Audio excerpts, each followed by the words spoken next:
Hello नमस्कार दोस्तों, मैं एसपी सर और आप देख रहे हैं बायोलॉजी वाला एसपी सर यूट्यूब चैनल। विद्यार्थियों, आज की जो हमारी क्लास होने जा रही है वो कक्षा 10वीं की फिजिक्स पोर्शन होने जा रहा है और जिसमें अध्याय आपका 9वां रहेगा और 9वें अध्याय का नाम है प्रकाश तथा उसके अंदर होने वाली परिघटनाएं परावर्तन तथा अपवर्तन के बारे में अध्ययन करेंगे। तो सभी विद्यार्थियों से निवेदन है कि हमारे इस बायोलॉजी वाले एसपी सर यूट्यूब चैनल को आप सब्सक्राइब कर दीजिए, लाइक कर दीजिए और अपने तमाम दोस्तों के साथ इस क्लास को शेयर कीजिए, साझा कीजिए और ज़्यादा से ज़्यादा इस क्लास का लाभ लीजिए। विद्यार्थियों, आज का जो हमारा टॉपिक रहेगा वो टॉपिक रहेगा चैप्टर 9वां प्रकाश, जो भौतिक विज्ञान का है, कक्षा 10वीं, जो बोर्ड एग्ज़ाम के दृष्टिकोण में ये सबसे ज़्यादा अंक वाला पार्ट है। और इन अध्याय के अंदर जिन विद्यार्थियों को प्रॉब्लम आ रही है, जिन विद्यार्थियों को डाउट लग रहे हैं, वो विद्यार्थी इन क्लास को और दूसरे विद्यार्थी भी इन क्लास को ज़रूर देखें ताकि आपकी जितनी भी जो समस्या है इस पाठ संबंधित उस समस्या को हम हल करने की कोशिश करेंगे। आप भी हमारे इस वीडियो को अंत तक देखना, संपूर्ण जानकारी आपको प्राप्त होगी और सबसे ज़्यादा अंक वाले पार्ट को आप ज़्यादा से ज़्यादा पढ़ें ताकि बोर्ड के अंदर आप मेरिट हासिल कर सके। विद्यार्थियों, आज का जो टॉपिक है वो है हमारा प्रकाश, जिसको हम बोलते हैं विद्यार्थियों लाइट, अंग्रेजी में इसको बोलते हैं लाइट। ये प्रकाश क्या होता है विद्यार्थियों? तो हम कह सकते हैं कि प्रकाश का जो मूल कण है वो फोटोन है। क्या है? फोटोन है। कहने का मतलब है कि प्रकाश जिससे बना है, जिन कणों से बना है, उस कण को हम किस नाम से जानते हैं? फोटोन के नाम से जानते हैं। और ये फोटोन नाम अल्बर्ट आइंस्टीन नामक वैज्ञानिक ने दिया था। ये किसने दिया था? अल्बर्ट आइंस्टीन नामक वैज्ञानिक ने, अल्बर्ट आइंस्टीन नामक वैज्ञानिक ने दिया था। ठीक है ना? इन्होंने ही कहा कि प्रकाश जिन कणों से, जो प्रकाश के मूल कण होते हैं वो फोटोन कहलाते हैं। अब यदि प्रकाश की डेफिनेशन की बात करें कि प्रकाश किसे कहते हैं, प्रकाश की क्या परिभाषा है, एग्जाम में आता है कि प्रकाश क्या है, तो विद्यार्थियों ऊर्जा का वह रूप है जो हमें संसार की समस्त वस्तुओं को देखने की क्षमता प्रदान करता है। ऐसा प्रकाश या ऐसा ऊर्जा का रूप जो हमें जितनी भी संसार या इस प्रकृति के अंदर जितनी भी जो वस्तुएं हैं उन वस्तुओं को दृश्यमान या देखने की क्षमता प्रदान करता है।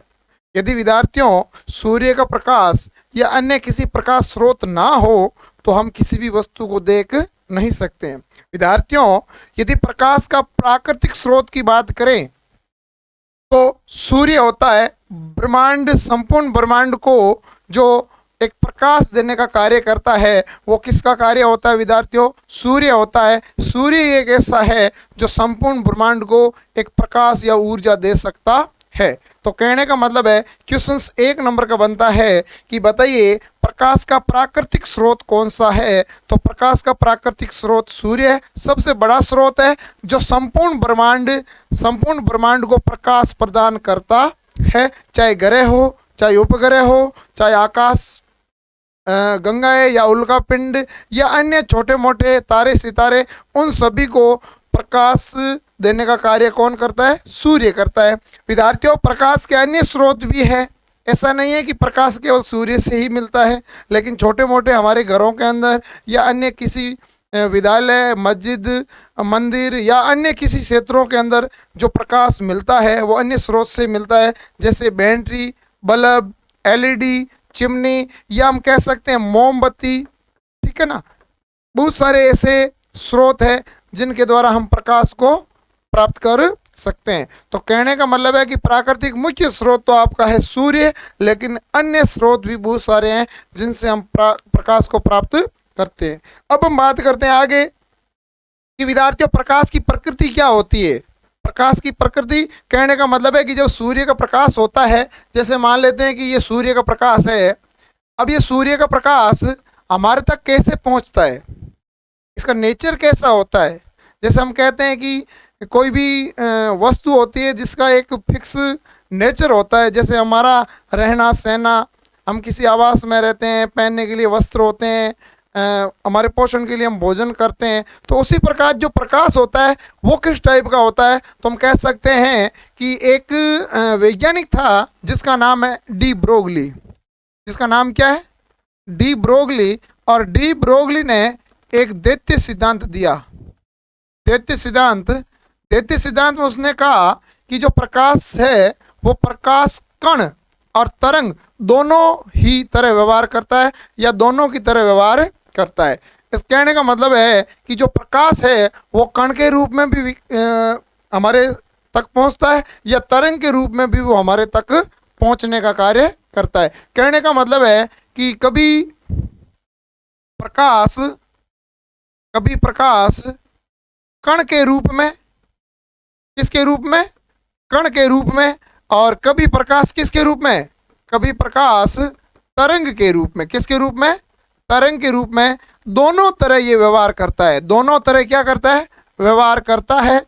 इसलिए ध्यान देना विद्यार्थियों, डी ब्रोगली नामक वैज्ञानिक ने कहा कि जो सूर्य का प्रकाश होता है वो एक कण और तरंग दोनों की तरह व्यवहार करता है। कभी वह कण के रूप में विस्तृत होता है, कभी तरंग के रूप में विस्तृत होता है। इस कारण ये जो सिद्धांत दिया था ये डी ब्रोगली नामक वैज्ञानिक ने दिया था।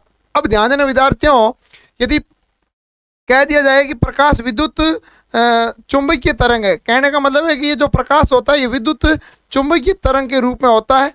दूसरी यदि बात करें प्रकाश की चाल कि इसकी स्पीड क्या होती है, सूर्य का प्रकाश जब वहाँ से विस्तृत होकर के पृथ्वी तक पहुंचता है तो उसकी एक गति क्या होगी, चाल क्या होगी। तो विद्यार्थियों ध्यान देना, निर्वात की बात करें जहाँ पर कोई भी माध्यम नहीं है, वायु तक भी नहीं है, तो उसमें प्रकाश की जो चाल होती है विद्यार्थियों वो है 3×10⁸ मीटर प्रति सेकंड।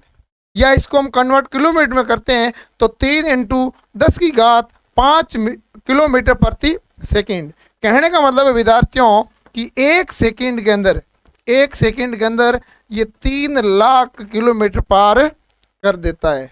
जैसे एक बार हम आँख पलक झपकेंगे तो सूर्य का प्रकाश 3 लाख किलोमीटर पार कर चुका होगा। यदि इसके बाद यदि कुछ माध्यमों की बात करें जैसे पानी के अंदर सूर्य का प्रकाश की चाल क्या होगी, तो 2.25 × 10⁸ मीटर प्रति सेकंड।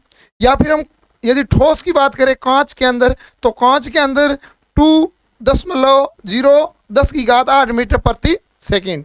तो ये भी हम कह सकते हैं कि जो प्रकाश की चाल जो सर्वाधिक होगी, सर्वाधिक चाल किस में होती है? 1 नंबर का सवाल बनता है, सर्वाधिक प्रकाश की चाल। तो सर्वाधिक प्रकाश की चाल विद्यार्थियों किसके अंदर होती है? निर्वात के अंदर होती है। कितनी होती है? 3×10⁸ मीटर प्रति सेकंड होती है। कभी कभी ये भी पूछ लेते हैं कि द्रव के अंदर कितनी होती है पानी के अंदर, तो 2.25 × 10⁸ मीटर प्रति सेकंड। यदि ठोस की बात करें कांच के अंदर तो 2×10⁸ मीटर प्रति सेकंड। तो कहने का मतलब है कि जैसे जैसे संगतता आएगी तो प्रकाश की चाल में क्या होता रहेगा? परिवर्तन होता रहेगा। अब यदि बात करें कि हम सूर्य का प्रकाश का पृथ्वी तक पहुंचने में लगा समय, ये तो आप छोटी क्लासों से पढ़ते भी आ रहे हो कि लगभग 500 सेकंड। कितने सेकंड?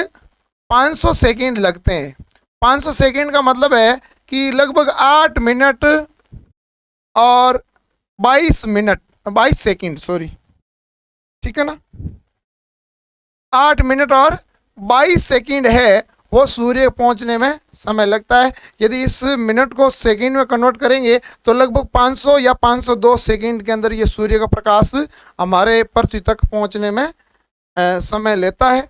अब यदि बात करें कि प्रकाश के आधार पर वस्तुएं अनेक प्रकार की होती है, यदि प्रकाश के आधार पर इसको बेस मान करके वस्तुओं के प्रकार देखा जाए तो सबसे विद्यार्थियों पहला है प्रदीप्त वस्तुएं। प्रदीप्त वस्तुओं का मतलब होता है विद्यार्थियों ऐसी वस्तुएं जो अपने प्रकाश से या अपने ही किसी स्रोत के कारण वो प्रकाशित होती है, उसे प्रदीप्त वस्तुएं कहते हैं। तो विद्यार्थियों जो अपने ही प्रकाश से, किससे? अपने ही प्रकाश से प्रदीप्त होती है, अपने ही प्रकाश से क्या होती है, प्रदीप्त होती है या चमकती है या प्रकाश का स्रोत करती है, तो उसे हम किस नाम से जानेंगे, प्रदीप्त वस्तुएं के नाम से जानेंगे। और उसमें विद्यार्थियों आपका एग्जाम्पल है सूर्य, सूर्य, बल्ब और विद्युत। ये जो है ये अपने ही प्रकाश के कारण ये प्रदीप्त होती है। दूसरी हम बात करते हैं अप्रदीप्त वस्तुएं। अप्रदीप्त वस्तुएं का मतलब होता है कि ऐसी वस्तुएं जो किसी दूसरे प्रकाश से वो क्या होती है, प्रदीप्त होती है या दूसरे प्रकाश के कारण वो दिखाई देती है या दृश्यमान होती है, तो वो वस्तुएं हमारी अप्रदीप्त वस्तुएं कहलाती है। इसमें विद्यार्थियों आपके जैसे मान लेते हैं कि टेबल है, कुर्सी है, ठीक है ना, या कोई भवन वगैरह मकान वगैरह है, वो सभी के सभी हम किसी दूसरे प्रकाश का ये हमें वस्तुएं दिखाई देती है। इनके अंदर समय कभी प्रकाश नहीं होता है। जैसे ही कोई सूर्य का प्रकाश पड़ेगा तो हमें ये वस्तुएं दिखाई देना प्रारंभ हो जाएगी। तो कहने का मतलब है कि ऐसी वस्तुएं जो दूसरे प्रकाश के कारण हमें दिखाई देती है उसे हम किस नाम से जानेंगे, अप्रदीप्त वस्तुओं के नाम से जानेंगे।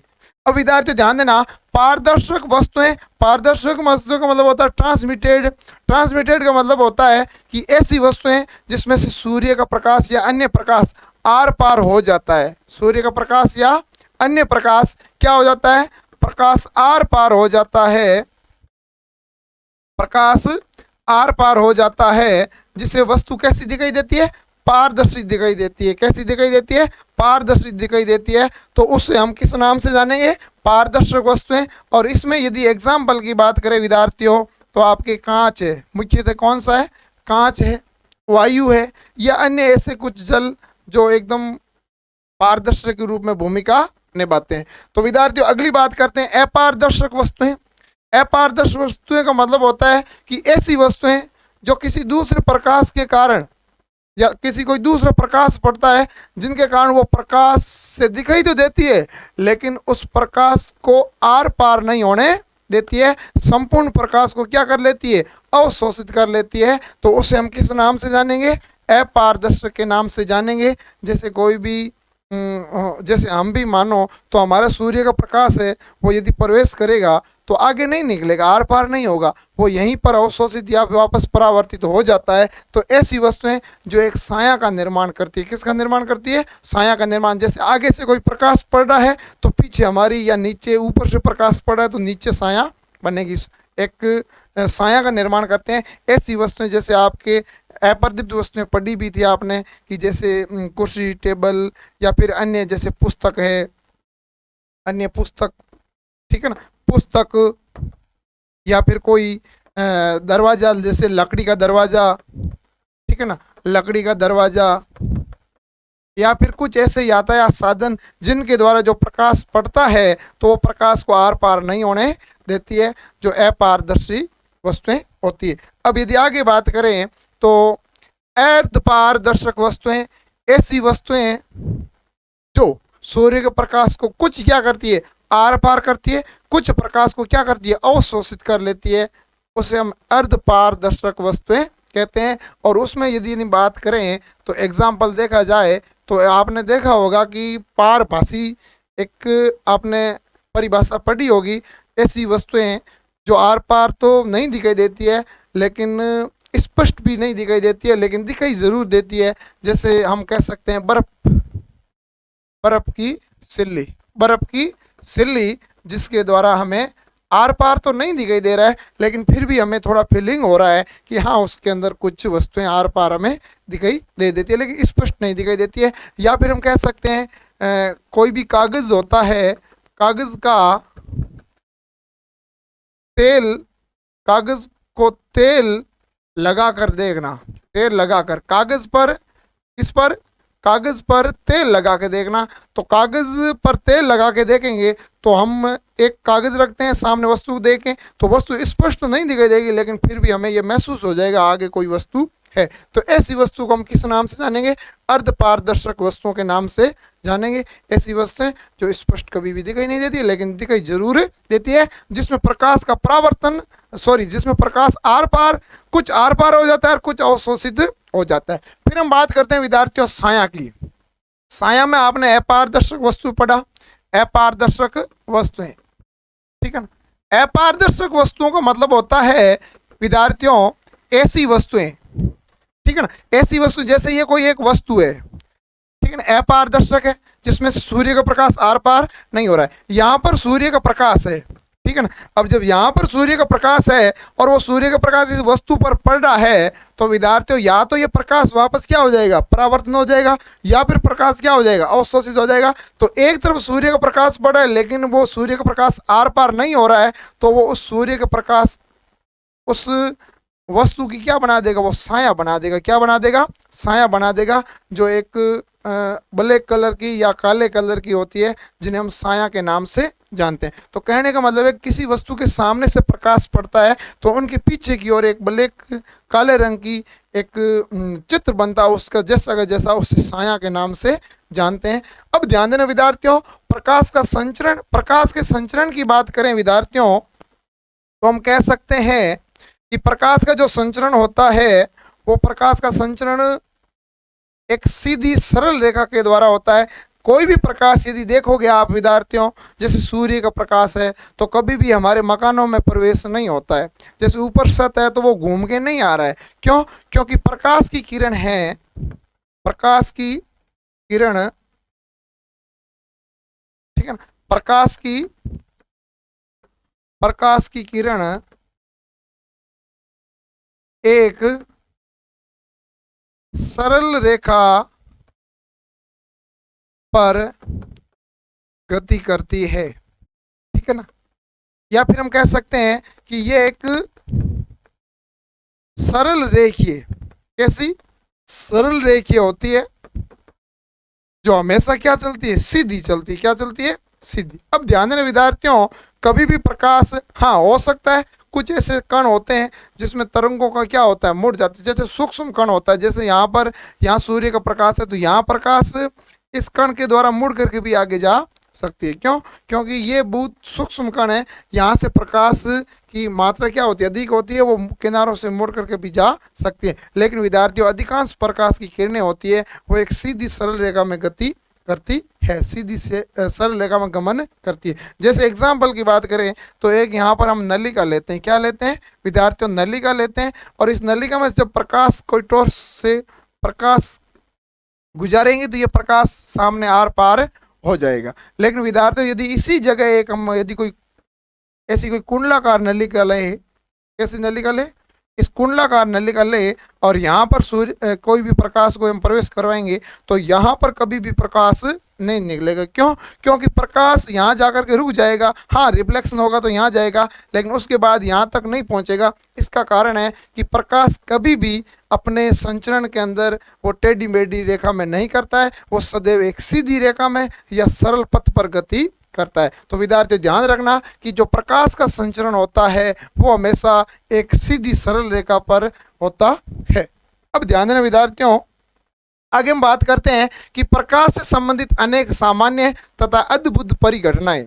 अब प्रकाश के कारण कौन कौन सी ऐसी परिघटनाएं होती है, कौन कौन सी ऐसी परिघटना, या फिर कह सकते हैं कि उनसे होने वाले अनेक ऐसे दृश्य जो हमारे को अनेक कार्यों के लिए अनुभूति करवाते हैं। तो सबसे पहले यदि बात करें तो सबसे पहले प्रकाश का परावर्तन।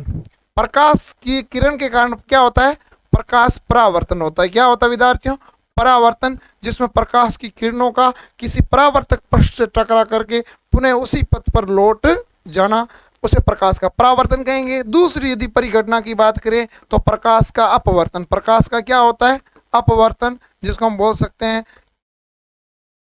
प्रकाश का अपवर्तन। प्रकाश का अपवर्तन क्या होता है विद्यार्थियों, कि जब कोई भी प्रकाश किरण एक माध्यम से दूसरे माध्यम में जाती है तो प्रकाश के पथ का क्या हो जाता है, विचलित हो जाता है, प्रकाश उस मार्ग से क्या होता है, हट जाता है, तो उसे प्रकाश का अपवर्तन कहते हैं। अब प्रकाश का अपवर्तन के अंदर बहुत सारी ऐसी परिघटनाएं होती है। जैसे यदि बात करें तो भरी हुई बाल्टी में लकड़ी का तिरछा दिखाई देना, ठीक है ना, या पेंसिल का तिरछा दिखाई देना, या किसी कटोरी में पानी से भरे हुए कटोरी के अंदर सिक्के का ऊपर उठा दिखाई देना, ये भी इस प्रकाश के अपवर्तन के कुछ उदाहरण, अपवर्तन के उदाहरण है। यदि हम कह सकते हैं प्रकाश का प्रकीर्ण, प्रकाश का प्रकीर्ण, ठीक है ना, प्रकाश का प्रकीर्ण, या हम कह सकते हैं कि प्रकाश का विक्षेपण, प्रकाश का विक्षेपण, ये सारी की सारी जो घटनाएं होगी ये किसके संबंधित होगी, ये प्रकाश के संबंधित होगी। जो प्रकाश या तो प्रकाश किरण को वापस पुनः भेज देता है या प्रकाश को आर पार कर देता है, लेकिन उसके प्रकाश के पथ का क्या हो जाता है, विचलित हो जाता है, या प्रकाश अनेक रूपों में या अनेक रंगों में, अनेक वर्णकों में फैल जाता है, या प्रकाश किसी भी वस्तु को नीली या लाल या अन्य किसी में परिवर्तित कर देता है। तो ये संपूर्ण जो परिघटनाएं होती है, प्रकाश का अपवर्तन, प्रकाश का परावर्तन, अपवर्तन, प्रकाश का प्रकीर्ण, प्रकाश का विक्षेपण, इसी के अंदर यदि एग्जाम्पल की बात करें तो इंद्रधनुष का बनना, सूर्य उगते और सूर्यास्त के समय लाल दिखाई देना, समुद्र का जल नीला दिखाई देना, अंतरिक्ष में, अंतरिक्ष हमारा आकाश नीला दिखाई देना, लेकिन अंतरिक्ष में जाएंगे तो आकाश काला दिखाई देना, ये बहुत सारे ऐसे जो घटनाएं हैं जो प्रकाश के संबंधित है। तो हम कह सकते हैं क्वेश्चन आता है 2-3 नंबर का कि बताइए प्रकाश से संबंधित अनेक सामान्य घटनाएं या कुछ ऐसी अद्भुत परिघटनाएं जो हमारे को देखने को मिलती है। तो मुख्यतः ये होती है कि प्रकाश का परावर्तन, प्रकाश का अपवर्तन, प्रकाश का प्रकीर्ण, प्रकाश का विक्षेपण, जैसे तारों का टिमटिमाना, ये प्रकाश का अपवर्तन, या इसके अंदर यदि प्रकाश का विक्षेपण की देखा जाए तो आपके प्रिज्म में स्पेक्ट्रम, ठीक है ना, जब कोई भी सूर्य के प्रकाश को किसी प्रिज्म से गुजारेंगे तो उसमें एक स्पेक्ट्रम बैंड बनता है जिसमें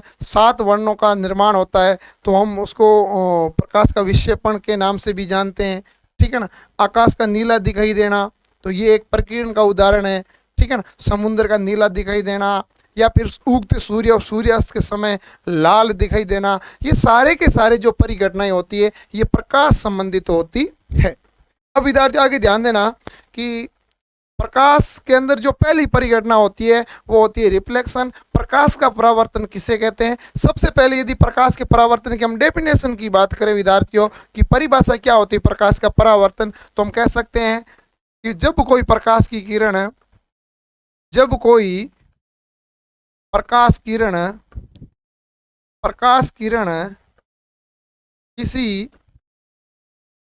परावर्तक पृष्ठ का मतलब है एक तरफ वस्तु को टकराएगी तो दूसरी तरफ वो एक किसी लेप के द्वारा, एल्यूमिनियम या किसी रंग के द्वारा, जहां से प्रकाश का क्या हो रहा है, परावर्तन, यहाँ टकरा रही है, किसी परावर्तक पृष्ठ पर टकराती है तो टकराने के पश्चात पुनः उसी दिशा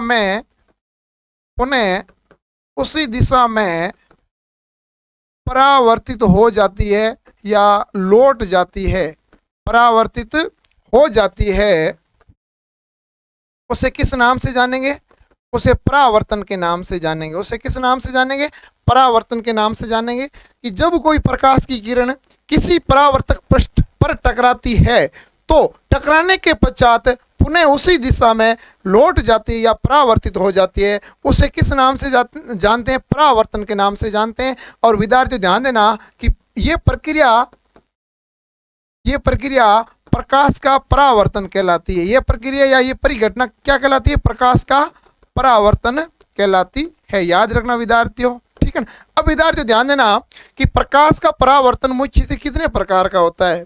क्या ये एक जैसा होता है या अलग अलग होता है? तो विद्यार्थियों ध्यान देना, प्रकाश का परावर्तन मुख्य से 2 प्रकार का होता है। कितने प्रकार का होता है? 2 प्रकार का होता है।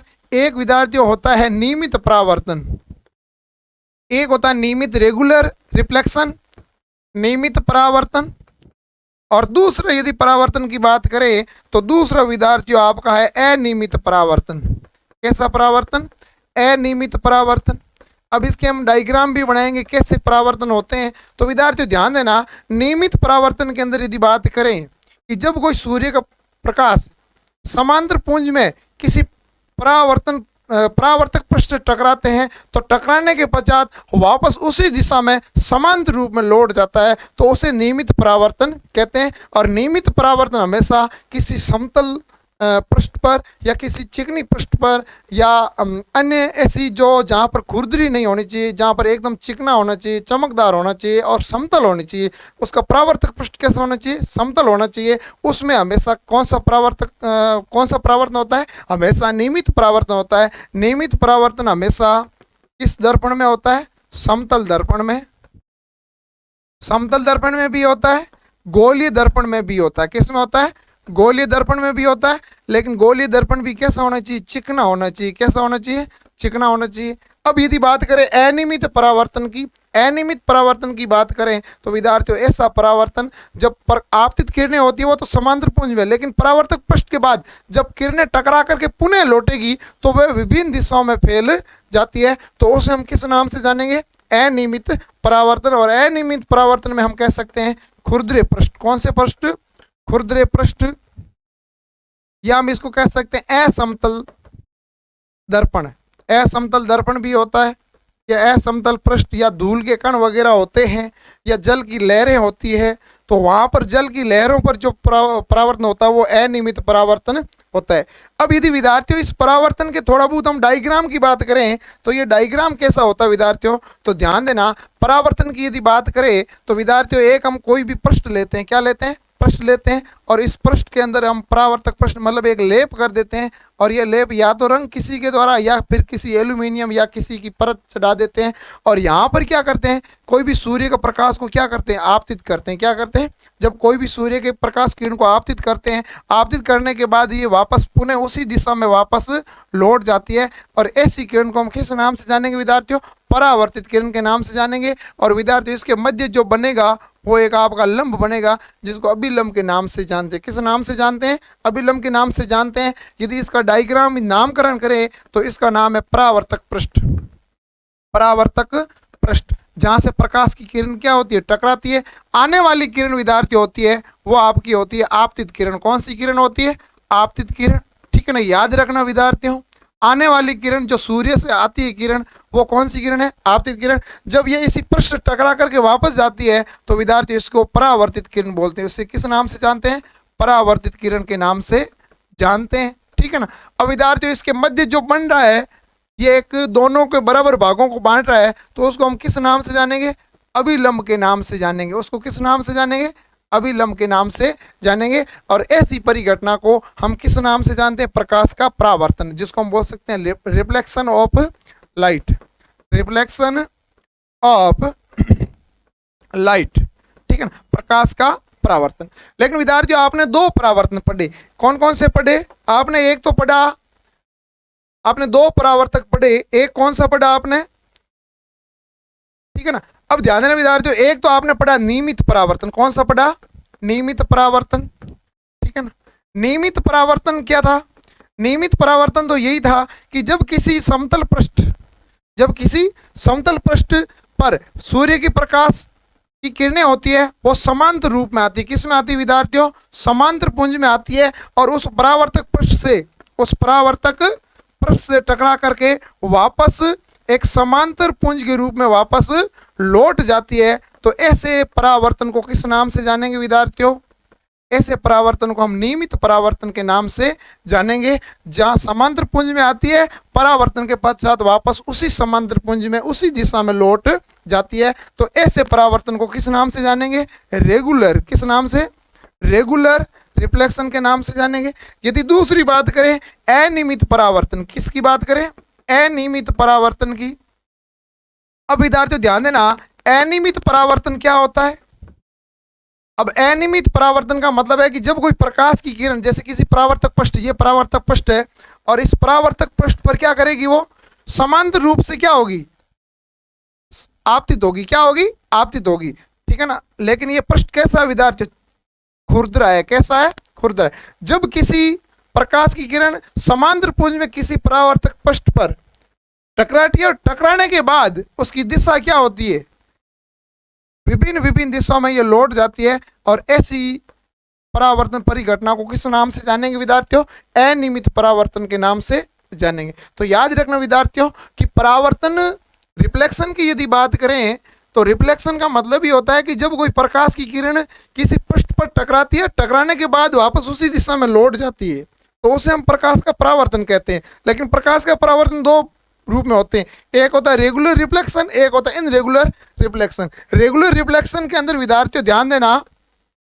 कि जब कोई प्रकाश की किरण आपतित किरण होगी वो समांतर पुंज में आएगी और किसी परावर्तक पृष्ठ में टकरा करके वापस पुनः समांतर पुंज में लौट जाएगी, तो उसे हम बोलेंगे नियमित। बिखरेगी नहीं किरणें, जैसी आई वैसी वापस चलेगी। लेकिन अनियमित परावर्तन के अंदर की किरणें आ रही वो तो समांतर है, आपतित किरणें तो समांतर है, लेकिन जब वापस लौटती है तो किरणें बिखर जाती है, फैल जाती है, अलग अलग दिशाओं में फैल जाती है। तो ऐसे परावर्तन को किस नाम से जानेंगे?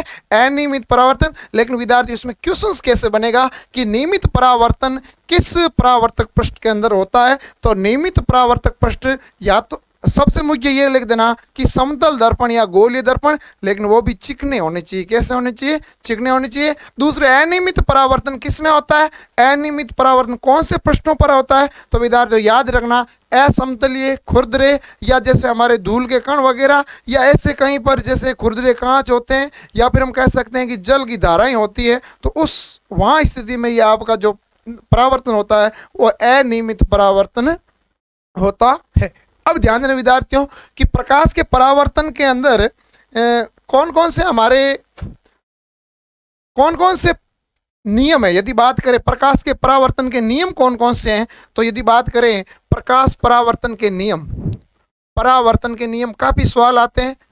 परावर्तन के नियम, ठीक है, रूल्स लॉ ऑफ रिफ्लेक्शन। तो प्रकाश परावर्तन के नियम की यदि बात करें तो प्रकाश परावर्तन के दो नियम है। कितने नियम है विद्यार्थियों? दो नियम है। परावर्तन के दो नियम कौन से हैं कि आपने देखा कि आने वाली किरण कौन सी है? आपतित किरण। कौन सी किरण? आपतित किरण। और दूसरी जो वापस टकरा करके लौटती है तो उसको किस नाम से जानेंगे? परावर्तित किरण। कौन सी किरण? परावर्तित किरण। और उनके मध्य जो विद्यार्थियों एक लंब बना था उसे किस नाम से जानेंगे?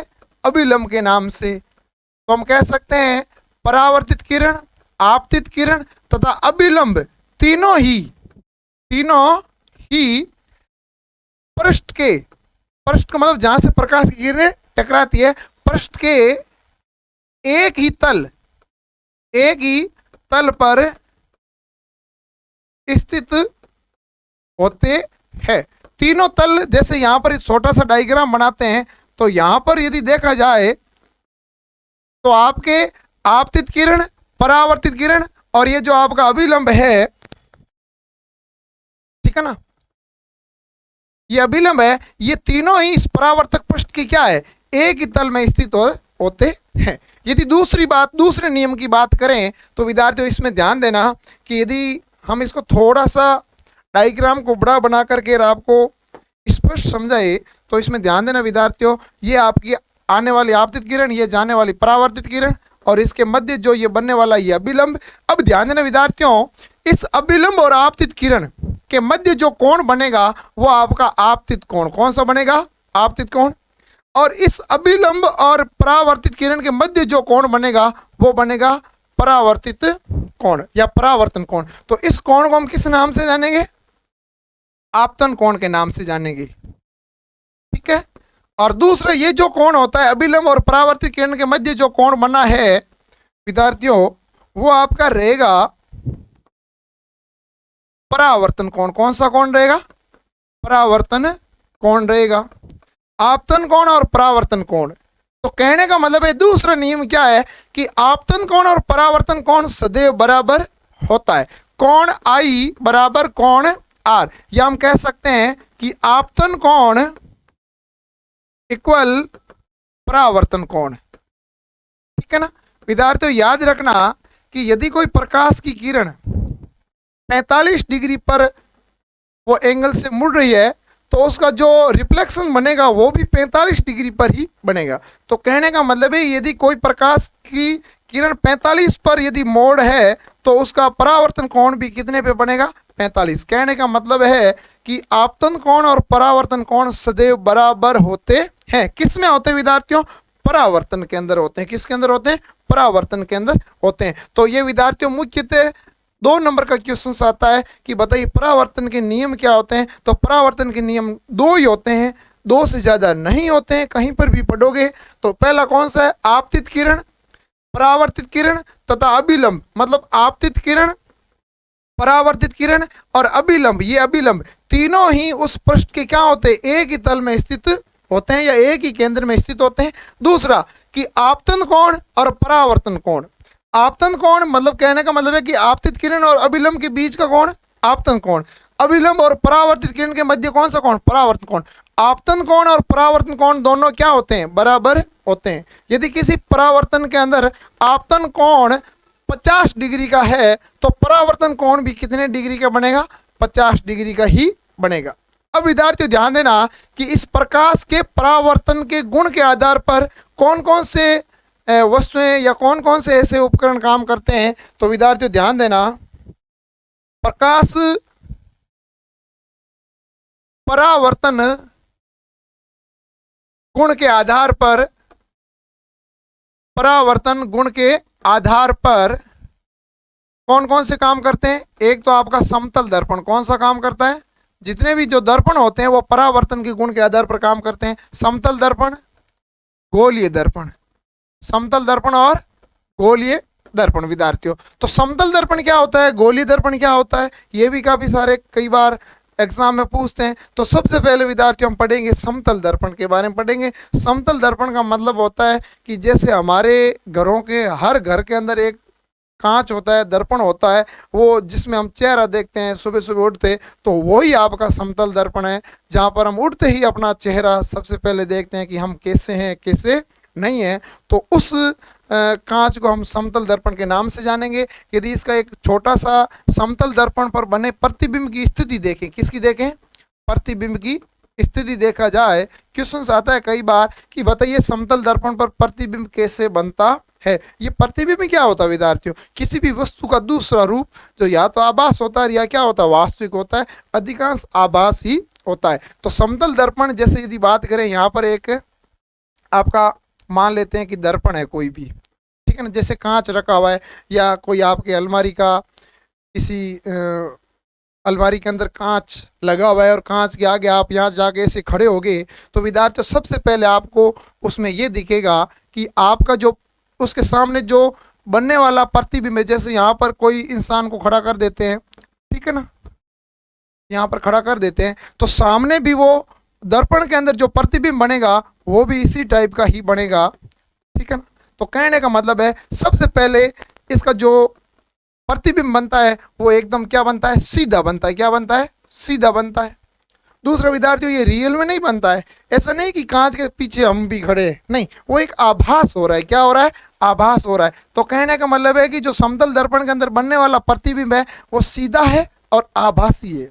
दूसरा यदि बात करें तो वो ध्यान देना कि जैसे हमारी हाइट 5 फुट है, कितनी फुट है? 5 फुट हाइट है, तो 5 फुट हाइट का व्यक्ति उसमें भी विद्यार्थियों 5 फुट का ही दिखेगा। तो कहने का मतलब है कि जो प्रतिबिंब है वो बिंब की क्या है? बराबर है। कैसा है? बराबर है। याद रखना कभी भी इधर उधर ऐसे नहीं है कि छोटा दिख जाता है। किसमें? समतल दर्पण के अंदर। किसके अंदर? समतल दर्पण के अंदर हमेशा जो आपका प्रतिबिंब होगा वो सदैव बराबर होगा। कैसा होगा? सदैव बराबर होगा और उस जैसा ही होगा जैसा हम है। तीसरी स्थिति बात करें विद्यार्थियों तो इसके अंदर एक हमेशा याद रखना कि जब बिंब है और प्रतिबिंब देखेंगे तो तीसरी स्थिति में यह पार्श्व परिवर्तन होता है। कैसा परिवर्तन होता है? पार्श्व परिवर्तन होता है। कभी कभी आप देखना जैसे कहीं पर हम कुछ कोई विशेष हमारे कुछ आभूषण वगैरह नहीं डाले तो हमें पता नहीं चलेगा, लेकिन जैसे ही महिलाओं के अंदर नाकों के अंदर एक आभूषण होता है, जब वो आभूषण किसी समतल दर्पण में देखेंगे तो ये आभूषण बाएं भाग के अंदर होता है। कौन से भाग में होता है? बाएं भाग में। और उस महिला को उस दर्पण के अंदर हमेशा वो दाएं भाग दिखाई देगा। या हमारे कह सकते हैं कि जो हमारा दायां भाग होता है, दायां बाजू होता है, सॉरी बायां बाजू होता है, वो आपके समतल दर्पण में बायां भाग दिखाई देगा। तो कहने का मतलब है कि पार्श्व परिवर्तन होते हैं। कैसे परिवर्तन होते हैं? पार्श्व परिवर्तन मतलब बायां भाग, जो बायां भाग होता है वो उसमें कैसा दिखाई देगा? दायां भाग। और विद्यार्थियों जो दायां भाग होगा वो उसमें कैसा दिखाई देगा, बायां भाग दिखाई देगा। ये बहुत ही इंपॉर्टेंट है, याद रखना विद्यार्थियों। किसमें, समतल दर्पण के अंदर। किसके अंदर, समतल दर्पण के अंदर। अब उसके बाद यदि बात करें कि समतल दर्पण के अंदर कुछ अंग्रेजी के अक्षर, ये भी क्वेश्चन आता है, बताइए कि अंग्रेजी वर्णमाला के कौन से अक्षर कभी भी परिवर्तन नहीं होते हैं। तो विद्यार्थियों कुछ ऐसे अक्षर होते हैं जैसे ए है, ठीक है ना। ए के बाद आप यदि बात करें आपके एच की बात करें, आई की बात करें, ठीक है ना, एम की बात करें, ओ की बात करें, ठीक है, टी की बात करें, यू की बात करें, वी की बात करें, या फिर डब्ल्यू की बात करें, या फिर एक्स की बात करें, या बड़े वाई की बात करें, तो ये कुछ अक्षर होते हैं, इसमें किसी भी प्रकार का कोई कन्वर्ट नहीं होता, पार्श्व परिवर्तन नहीं होता है, क्योंकि जैसे है वैसे दिखेंगे। लेकिन कुछ अक्षर जैसे यहाँ पर एम लिख दें तो यहाँ पर एम भी ऐसा ही दिखाई देगा, टी है तो यहाँ पर भी ऐसा टी दिखाई देगा। लेकिन विद्यार्थी ध्यान देना, कुछ अंग्रेजी के ऐसे अक्षर होते हैं जो समतल दर्पण के अंदर उसके जो पार्श्व क्रम है वो चेंज आपको दिखाई देंगे। जैसे मैं यहाँ पर लिखता हूँ बी, तो यहाँ पर आपको बी क्या दिखेगा, उल्टा दिखाई देगा। यहाँ पर मैं कर देता हूँ के, तो यहाँ पर भी आपको के क्या दिखाई देगा, उल्टा दिखाई देता है। तो अंग्रेजी के कुछ अक्षर होते हैं जो उसमें कोई पार्श्व परिवर्तन नहीं होता है और कुछ में पार्श्व परिवर्तन होता है। लेकिन विद्यार्थियों एक आप नोट पॉइंट कर लेना कि कोई भी वस्तु है और कोई भी वस्तु को अपना पूरा प्रतिबिंब देखना है, कोई भी वस्तु का अपना पूरा प्रतिबिंब देखना है तो कांच कितना होना चाहिए, दर्पण कितना होना चाहिए। तो विद्यार्थियों ध्यान देना कि यदि कोई वस्तु ए है, यदि कोई वस्तु ए है और ए वस्तु की हाइट जितनी भी है, मान लेते हैं 5 फुट, तो ध्यान देना विद्यार्थियों जो आपका जो दर्पण होगा वो हमारे हाइट का क्या होना चाहिए, आधा होना चाहिए। यदि वस्तु 5 फुट है तो हमारे पास 5 में 2 का क्या दे दो, भाग दे दो, तो 2.5 फुट का कांच या दर्पण होना चाहिए। क्वेश्चन सीधा बनता है कि किसी भी वस्तु का पूर्ण प्रतिबिंब देखने के लिए कितने आकार का कांच होना चाहिए, दर्पण होना चाहिए। तो हम कह सकते हैं कि उस वस्तु का आधा, उस वस्तु की लंबाई यदि 5 फुट है तो दर्पण आपका 2.5 फुट होना चाहिए। तो ये बात याद रखना विद्यार्थियों। तो इसमें मुख्यतः 5 पॉइंट होते हैं कि समतल दर्पण पर बने प्रतिबिंब की स्थिति क्या होती है, प्रतिबिंब की स्थिति। तो एक बार दोबारा देखना विद्यार्थियों, प्रतिबिंब आभासी बनता है, सीधा बनता है और बराबर भी बनता है।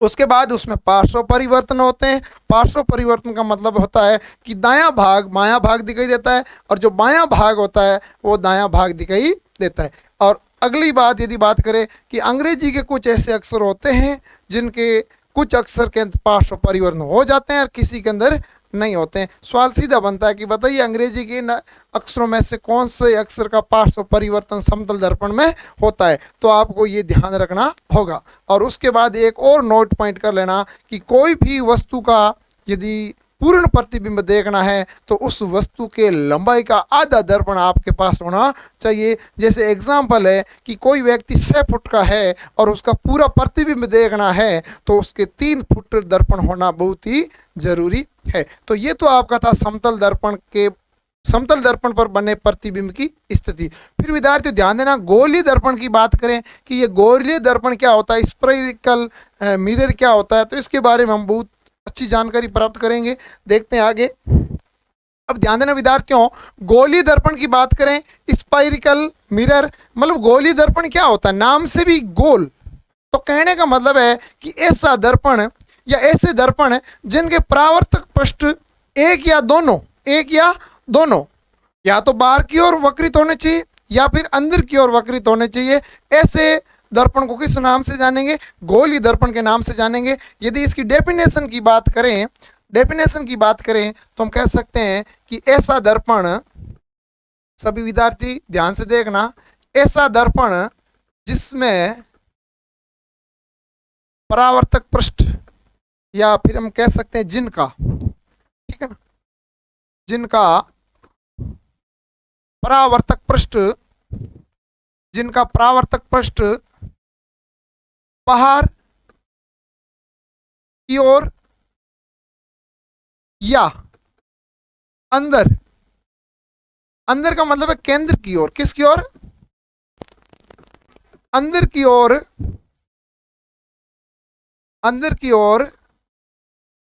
वक्रित हो, अंदर की ओर क्या हो, वक्रित होते हैं, उसे विद्यार्थियों किस नाम से जानते हैं? अंदर की ओर वक्रित होते हैं उसे किस नाम से जानते हैं? हमेशा गोलीय दर्पण के नाम से जानते हैं। अब ये गोलीय दर्पण कैसे बनते हैं विद्यार्थियों? तो याद रखना विद्यार्थियों, एक हम गोला लेते हैं, खोखला गोला, पारदर्शी होना चाहिए। कैसा लेते हैं? एक खोखला गोला, कैसा होना चाहिए विद्यार्थियों? पारदर्शी होना चाहिए। और पारदर्शी गोले का एक कोई छोटा सा पृष्ठ काट देते हैं, एक यहाँ से काट देते हैं और एक यहाँ से काट देते हैं। तो एक यहाँ से काट लेते हैं ये वाला, और उधर वाला ये यहाँ से काट लेते हैं। तो ये एक पृष्ठ काट लेते हैं और उस पृष्ठ का जिनका अंदर की ओर वक्रित है ना, इनको वक्रित कर दो।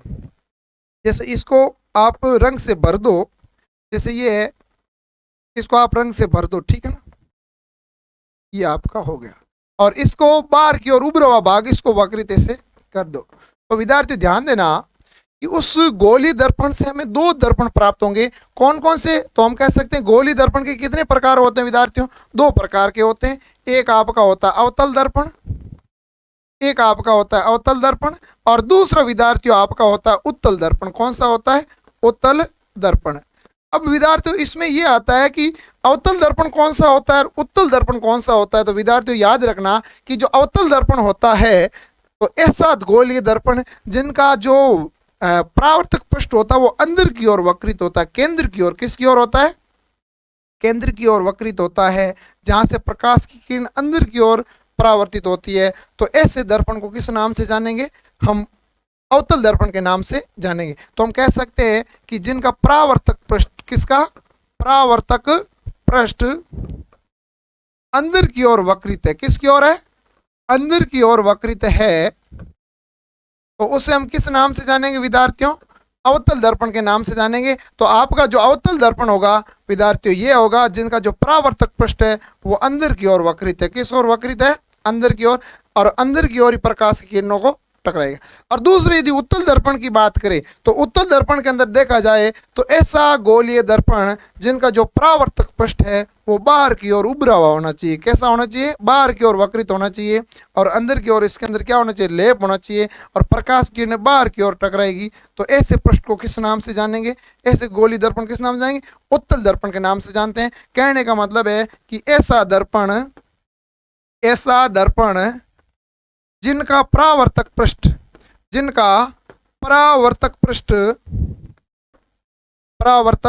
पृष्ठ बाहर की ओर वक्रित होना चाहिए। बाहर की ओर, किसकी ओर?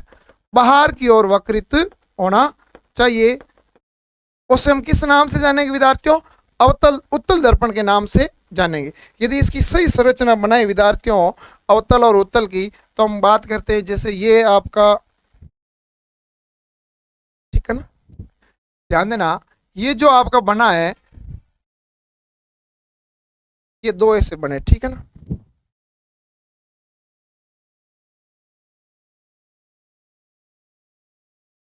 ठीक है, इस प्रकार के जो बने हैं इसके पीछे ये परावर्तक पृष्ठ है।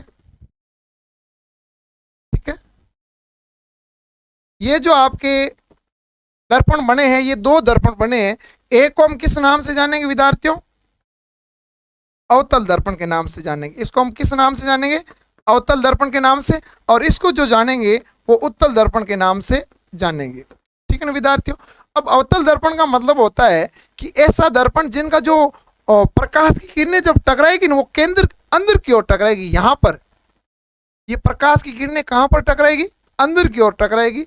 जबकि दूसरा जो उत्तल दर्पण होता है जिनका परावर्तक पृष्ठ बाहर की ओर, मतलब जो किरणें टकराएगी वो बाहर उभरे हुए भाग की टकराएगी। तो इसकी जो प्रकाश की किरणें टकराएगी वो बाहर की ओर टकराती है। तो ऐसे दर्पण को किस नाम से जानेंगे? उत्तल दर्पण के नाम से जानते हैं। तो ये मुख्यतः दो प्रकार के दर्पण होते हैं। कौन कौन से? एक होता है अवतल और दूसरा होता है उत्तल दर्पण। ठीक है, इन दोनों का डायग्राम भी कभी कभी पूछते हैं कि उत्तल दर्पण का डायग्राम बनाएं और अवतल दर्पण का डायग्राम बनाएं। अब हम बात करते हैं विद्यार्थियों आगे कि इन उत्तल दर्पण अवतल दर्पण की शब्दावली, मतलब गोलीय दर्पण की शब्दावली होती है। वैसे कोई भी प्रकाश की किरणों को आरेख बनाएंगे तो इसके अंदर शब्दावली होना जरूरी है कि इस दर्पण के अंदर क्या क्या चीजें होती है जो हम प्रकाश की किरणों को पहचान सके। तो विद्यार्थियों ध्यान देना हम बात करते हैं गोलीय दर्पण की शब्दावली। किसकी बात करते हैं? गोलीय दर्पण की शब्दावली। तो विद्यार्थियों एक बार इसको समझना कि ये जो दर्पण होता है ये किसी एक खोखले भाग के गोले से बना होता है। दर्पण किससे बना होता है? किसी खोखले भाग से, गोले से बना होता है। और गोले के बनने के बाद एक इस पृष्ठ को हम क्या करते हैं? काट देते हैं। क्या कर देते हैं?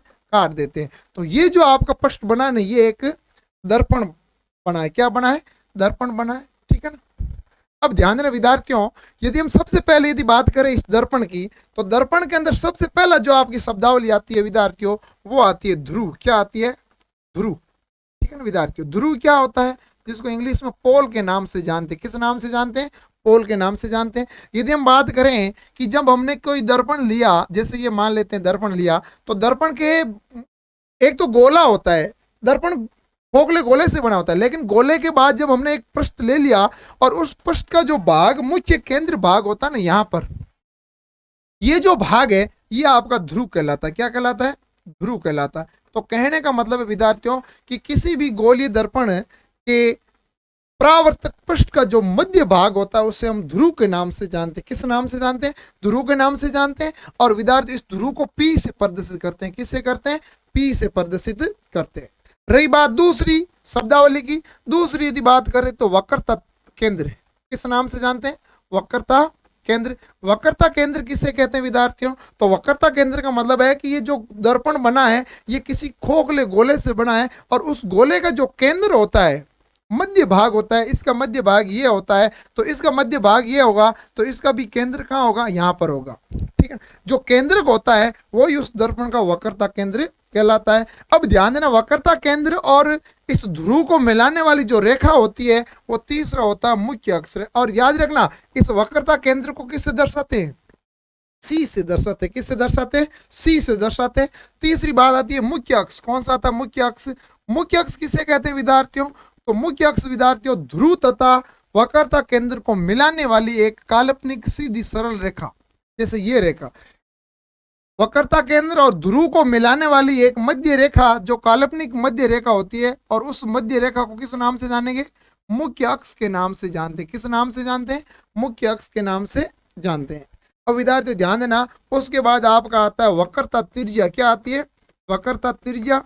अब विद्यार्थियों ध्यान देना, वक्रता त्रिज्या किसे कहते हैं? तो हम कह सकते हैं कि ये आपने गोला लिया, खोखला गोला लिया, और उस गोले के बीच केंद्र से लेकर के उसकी परिधि के बीच में जो दूरी होती है उसे हम किस नाम से जानेंगे? वक्रता त्रिज्या के नाम से जानेंगे। या किसी गोले की त्रिज्या ही वक्रता त्रिज्या कहलाती है। या हम कह सकते हैं दूसरी परिभाषा कि गोलीय दर्पण के वक्रता केंद्र तथा ध्रुव के बीच की, वक्रता केंद्र तथा ध्रुव के बीच की दूरी।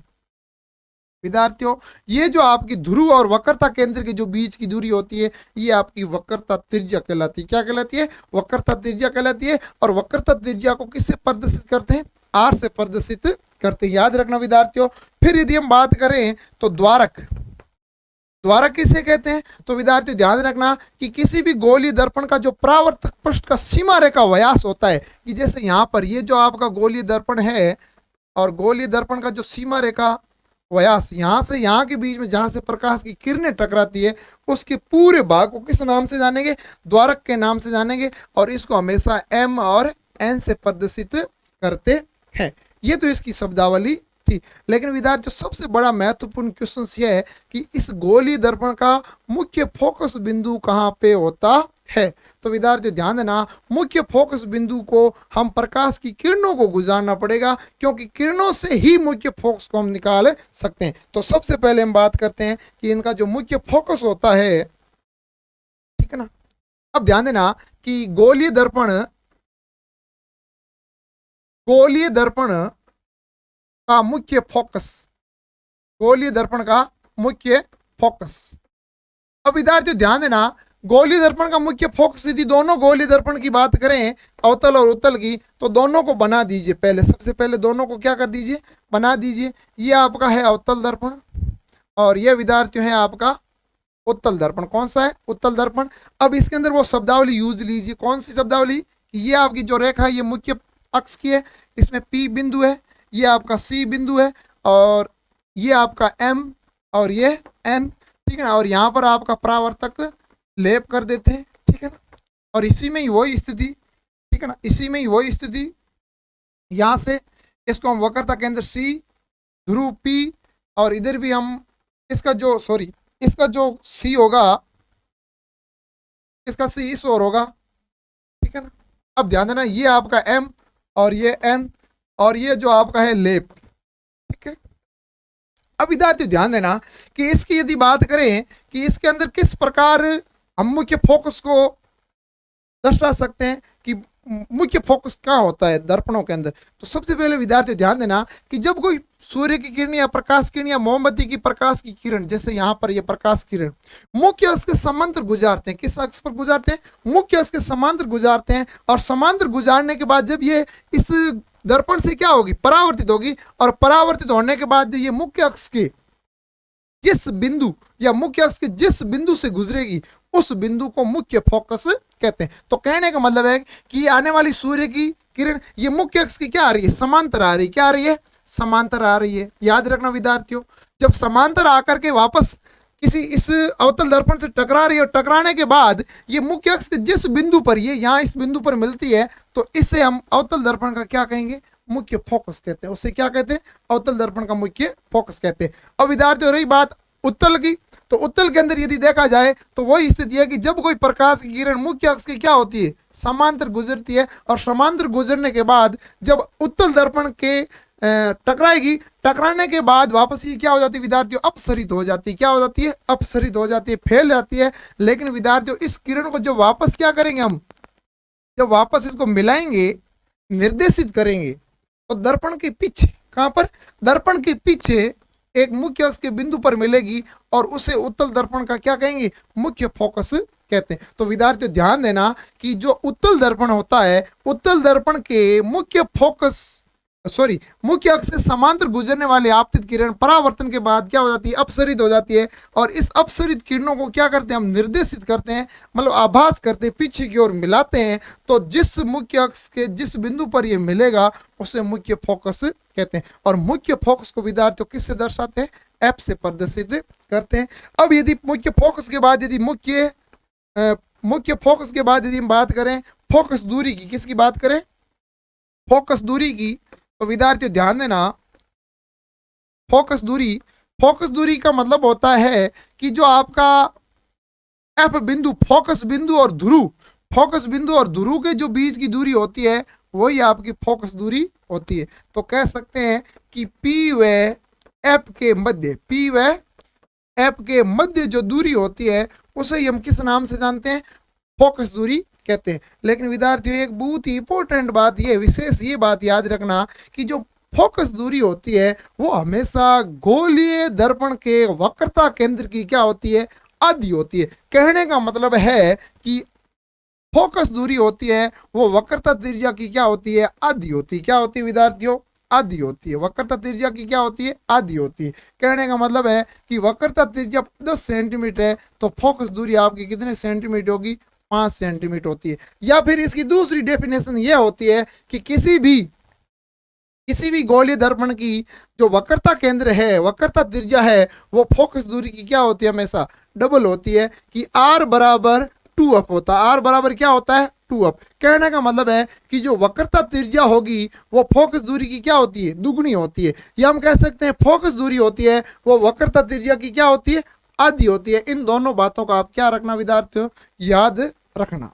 तो ये तो आपके थे गोलीय दर्पणों की शब्दावली याद रखना बहुत जरूरी है, क्योंकि शब्दावली आपको याद रहेगी तो आगे गोलीय दर्पणों के अंदर जो प्रतिबिंब बनते हैं उस प्रतिबिंबों के अंदर जो आरेख बनेंगे उसमें जब प्रकाश की किरणें गुजारेंगे तो किरणें गुजारने के लिए उसे वहाँ निर्देशित करेंगे। कि जैसे मैं एग्जाम्पल देता हूँ कि प्रकाश की किरण मुख्य फोकस से गुजरती है तो मुख्य फोकस ज्ञात होना चाहिए, वक्रता केंद्र से गुजरती है तो वक्रता केंद्र ज्ञात होना चाहिए। कह सकता हूँ कि मैं ध्रुव से गुजर रही है, ठीक है ना, गोलीय दर्पण के ध्रुव से गुजर रही है तो ध्रुव ज्ञात होना चाहिए। इसलिए यह शब्दावली पढ़ना अति आवश्यक हो जाती है। अब यदि विद्यार्थियों बात करें कि गोलीय दर्पण के अंदर जो प्रकाश की किरणों का जब आरेख बनता है तो कौन सी प्रकाश किरण कहाँ से गुजरेगी तो कौन से प्रतिबिंब का निर्माण करेगी, दो किरणें जब आपस में टकराएगी, प्रतिच्छेद होगी तो कौन से बिंब का कहाँ पर प्रतिबिंब बनेगा, इनका अध्ययन हम कल अगली क्लास के अंदर करेंगे। लेकिन विद्यार्थियों उससे पहले ये संपूर्ण जानकारी आपके दिमाग में होनी चाहिए। यदि ये संपूर्ण जानकारी आपके दिमाग में नहीं होगी तो विद्यार्थियों सीधी सी बात है कि आपको समझ में नहीं आएगा। समझ में नहीं आने का मतलब है कि आपके एग्जाम में जो आप अपेक्षा रख रहे हो, जो आप अपने जीवन के अंदर मेरिट होल्डर या फिर अच्छे अंक की जो क्षमता रख रहे हो, उन क्षमता को हासिल करना बहुत ही टेढ़ा काम है। इसलिए इस पार्ट को संपूर्ण अंत तक पढ़े ताकि ये सबसे ज़्यादा अंकों का है। तमाम देश से जुड़े स्टूडेंट इस वीडियो को ज़्यादा से ज़्यादा देखें, शेयर कीजिए और हमारे विद्यार्थियों बायोलॉजी वाला एसपी सर यूट्यूब चैनल को आप सब्सक्राइब करना ना भूलिए, क्योंकि हमारे बायोलॉजी वाले एसपी सर यूट्यूब चैनल पर आने वाले दिनों में और आज से ही रेगुलर क्लास स्टार्ट होने जा रही है। ज़्यादा से ज़्यादा हम कक्षा 10वीं के और कक्षा 12वीं के साइंस और बायोलॉजी तथा एग्रीकल्चर के वीडियो डालेंगे। ज़्यादा से ज़्यादा लाभ लेना। आप अपने डाउट को मेरे को बता सकते हो और उनके बारे में आपको सॉलिड कराऊंगा। जितनी मेरे से मेहनत, आपका सहयोग, आपका सपोर्ट और हमारे बायोलॉजी वाले एसपी सर यूट्यूब चैनल को आप सब्सक्राइब जरूर कीजिए। एक बार जैसे ही आप इस यूट्यूब चैनल को देखते हैं या क्लास को देखते हैं तो सब्सक्राइब करना प्लीज़, लाइक करना और अपने दोस्तों के साथ शेयर भी करना।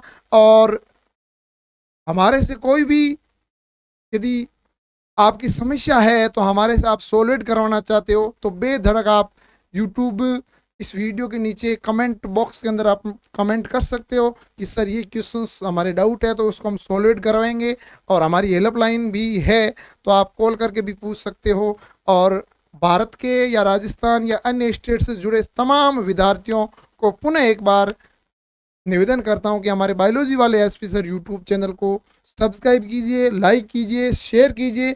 और अगला जो विद्यार्थियों हमारा जो टॉपिक जो क्लास रहेगी वो अध्याय 9वां ही रहेगा, लेकिन उसका जो एपिसोड रहेगा विद्यार्थियों वो दूसरा रहेगा, कल ही आने वाला है। आप इनको देखिए, अपने तमाम दोस्तों के साथ शेयर कीजिए।